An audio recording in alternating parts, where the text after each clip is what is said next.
millionaire man of the people Mick Lynch is showing his true colours now. You know what nudge the needle means? No. Okay, it means that it's changed your mind about where you were on this industrial action. No. So it hasn't. You were against it from the start, and you're still against it now. I'm against people on way above average wages claiming poverty in the first place. Above. Boris Johnson had to borrow £800,000, didn't he, just to get through the day? I didn't know we were talking about Boris Johnson. We're talking about people on above average wages who can't cope on the money they're on, aren't we?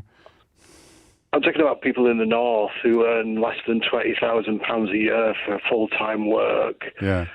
The reality of these out-of-touch people in London. Mick Lynch is the out-of-touch person in London, is he? Does he live in London?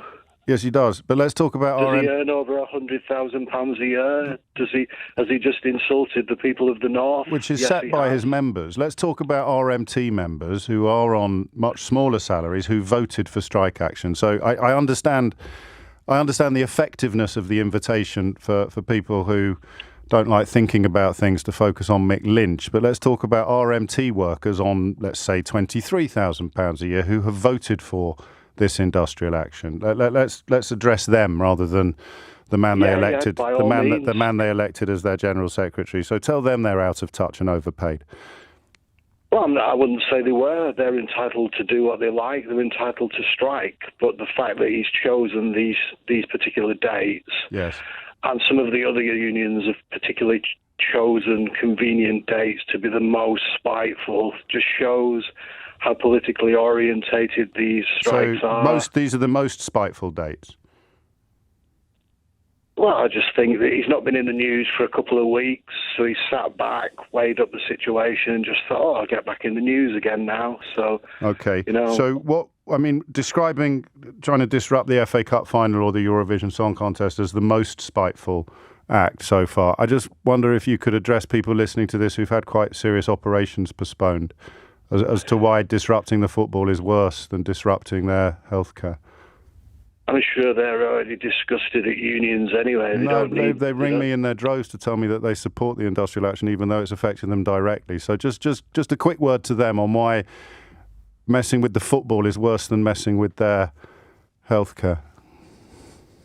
The two things don't have to be compatible at the end of the day. That's the question I'm asking you. Mick Lynch is your phrase was most spiteful. So, most means more spiteful than actions that might interfere with healthcare or important appointments, crucial appointments. I just, in your own words, why is the football more important than everything else that gets disrupted when industrial action is taken? I didn't say it was. You said most spiteful. So why is it more spiteful to interfere with the football than it is to interfere with anything else? Trains and health aren't linked, are they, at the end of the day? Of course they are. Football and trains are linked just as much as health and train. You need to get to the hospital, you need to get to a football match, mate. The only difference is you can't watch the operation on the telly. So why is it more spiteful to disrupt football than it is to disrupt, for example, a journey to a hospital? The people who basically in the health service. No, I'm asking you what your thoughts are.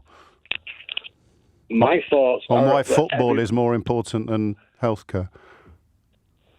Like I just said, they're not linked in any way. How do I get to the hospital on a train if the train isn't running, Matt?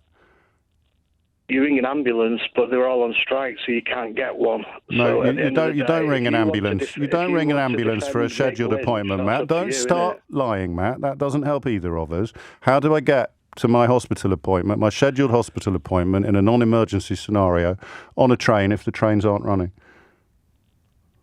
You ring an ambulance or you get a lift. No, you don't. And like I said, you can do that to the football. Totally separate entities. Why can't you get a lift to the football? The clubs themselves will probably put coaches on to circumnavigate. So the football is going to be disrupted less. It's going to be disrupted less than the healthcare. I'm not bothered whether the football's affected at all. I'm bothered that Mick Lynch is a con man and he's a media opportunist and people like you defend him. I'm not defending him. I'm just asking you really simple questions that you can't answer. I answered them. No, I'm sorry, that you can't answer sensibly or Healthcare substantively. and train companies are not the same thing. Okay, Matt. One does Have you got one a ticket? spiteful thing. Have you got a ticket for the game? No, I don't go to London. I don't like it because of people like you.